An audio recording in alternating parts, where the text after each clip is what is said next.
कंकाल का रहस्य। चौरा गांव के खेतों में इन दिनों खुदाई का काम चल रहा था। असल में इसी गांव से होकर एक अच्छी सड़क गुजरनी थी, इसलिए यहाँ खुदाई शुरू की गई थी। अचानक एक दिन खुदाई करने वाली मशीन से कुछ टकराता है। बाद में जब खोजबीन की जाती है तो वहाँ से 2 कंकाल मिलते हैं। पुलिस गांव के लोगों से पूछताछ शुरू करती है। आप लोगों को क्या लगता है ये किसके कंकाल हो सकते हैं? अरे साहब, हमें क्या पता ये किसके कंकाल है, आप ही लोग पता लगाइए। हम लोग तो बहुत ज्यादा डरे हुए हैं। हाँ, हमारी फॉरेंसिक टीम अभी आ रही है। ये बताओ कि इस गांव के रहने वाला कोई जोड़ा गायब तो नहीं ना? क्योंकि शुरुआती जांच में तो ये बात सामने आ रही है कि एक कंकाल किसी पुरुष का है तो एक किसी महिला का। साहब, हमें तो बहुत डर लग रहा है। ऐसे कंकाल मिलने का मतलब गांव के आसपास ही किसी की हत्या हुई है या फिर किसी को जलाकर मार डाला गया है। हाँ साहब, हम अपने परिवार को लेकर बहुत ही ज्यादा परेशान हैं। देखिए, आप लोगों की परेशानी हम समझ सकते हैं, लेकिन आप लोगों को पुलिस का सहयोग करना होगा, क्योंकि आपके सहयोग के बगैर हम ये पता नहीं लगा सकते हैं कि आखिर ये किसके कंकाल है और इनकी हत्या किसने की। ठीक है साहब, गांव के लोग आपका पूरा सहयोग करेंगे। हाँ साहब, पूरा सहयोग करेंगे। तो फिर ठीक है, हम अपनी जांच शुरू कर देते हैं। कुछ दिन बाद जांच रिपोर्ट आ जाती है। पता चलता है कि ये कंकाल करीब 20 साल पुराने हैं, यानी 20 साल पहले किसी जोड़े की हत्या कर शव को यहाँ पर दबा दिया गया था। इंस्पेक्टर राघव, ये बताओ कि 20 साल पहले की मर्डर मिस्ट्री क्या आप सुलझ सकती है?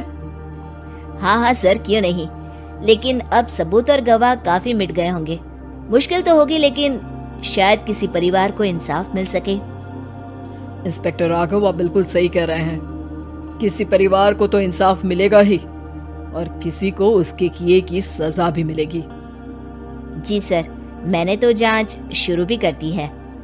20 साल पहले इस गांव के 2 जोड़े अचानक कहीं गायब हो गए थे। मैंने दोनों ही परिवारों के बाकी के सदस्यों से बातचीत शुरू की तो उन्होंने बताया कि उनके बच्चे शहर गए थे, लेकिन आज तक वापस नहीं लौटे हैं। लेकिन ये दोनों शव किस परिवार के सदस्यों के हैं, ये कैसे पता चल सकेगा? सर, मैंने डीएनए टेस्ट करवा लिया है। आज शाम तक इसकी रिपोर्ट भी आ जाएगी। अच्छा, ठीक है। उसी शाम को सर, डीएनए रिपोर्ट के मुताबिक ये दोनों ही लाशें चौरा गांव के रहने वाले प्रधान सुल्तान सिंह के बेटे और बहू की है। लेकिन इनकी हत्याएं किसने की है, ये कैसे पता लगेगा? इसी का तो पता लगाने की कोशिश में जुटा हूँ सर। आज सुल्तान सिंह से मिलने भी जा रहा हूँ। मेरा बेटा और बहू तो मेरे लिए सिर्फ यादों में ही रह गए थे। हमें उनकी लाशें तक नहीं मिल सकी थी। आज 20 साल बाद उनके कंकाल मिले हैं। मैं अब किसके लिए जीऊं?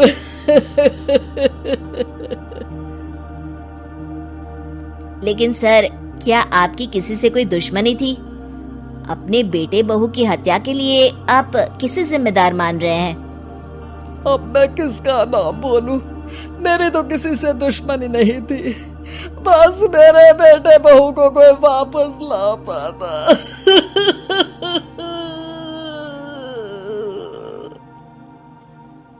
इसके बाद सुल्तान सिंह फूट फूट कर रोना शुरू कर देते हैं। सर, अब आप इनका अंतिम संस्कार करवा सकते हैं। कम से कम इनका शरीर ना सही, इनका कंकाल तो आपको मिला है। लेकिन हाँ, अगर आपको कुछ भी याद आए तो जरूर बताइएगा। मेरी तो बेटा अब उम्र हो गई है, लेकिन मेरे बेटे और बहू के हत्यारों का जरूर पता लगाइएगा, क्योंकि जब तक हत्यारे पकड़े नहीं जाएंगे मेरा मन नहीं मानेगा। सर, हमारी पूरी कोशिश रहेगी हत्यारे को पकड़ने की। लेकिन एक बात बताइए, उस वक्त आपको किस पर शक गया था?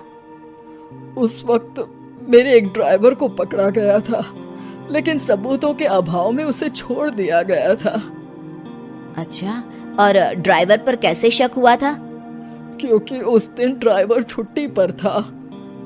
उस समय लेकिन लाश क्यों नहीं मिल सकी थी? उस वक्त पुलिस ने बहुत कोशिश की थी, लेकिन दोनों की डेड बॉडी नहीं मिल सकी थी। ठीक है, हमारी तफ्तीश चल रही है, मैं फिर आऊंगा। इसके बाद इंस्पेक्टर वहां से चला जाता है और सुल्तान सिंह अपने बेटे और बहू की याद में खो जाते हैं। कुछ दिन बाद सुल्तान सर, एक बात बताइए, जब आपके बेटे बहू की हत्या हुई थी, उसी के आसपास आपके ही गांव का रहने वाला एक और जोड़ा उसी वक्त गायब हो गया था ना?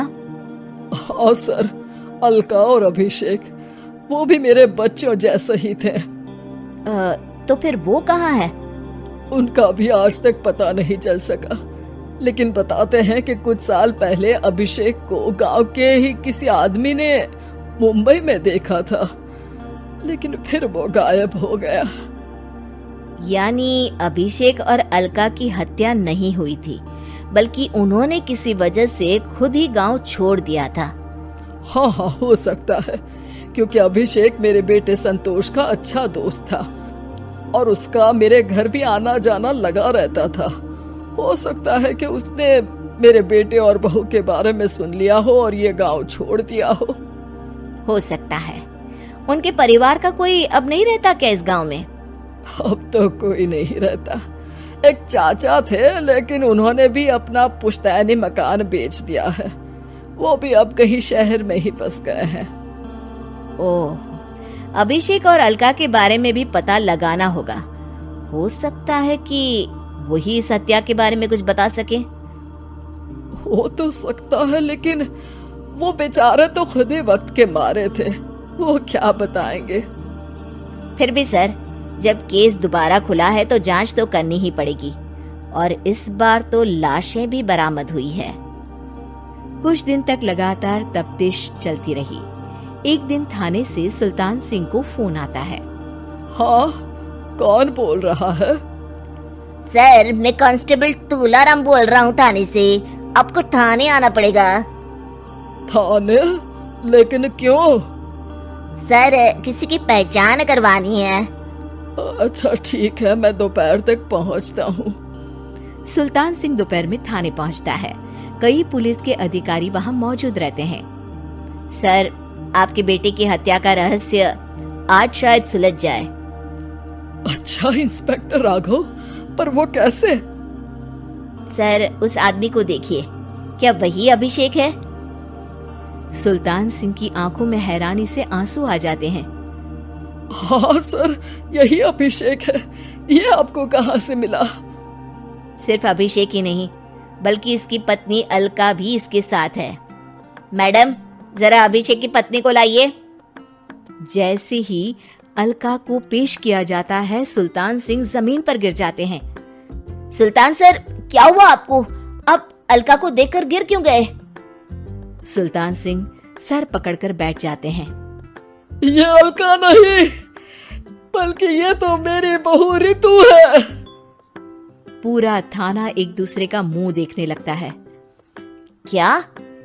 इसके बाद हर किसी को दो कंकाल और हत्या का रहस्य समझ में आ गया।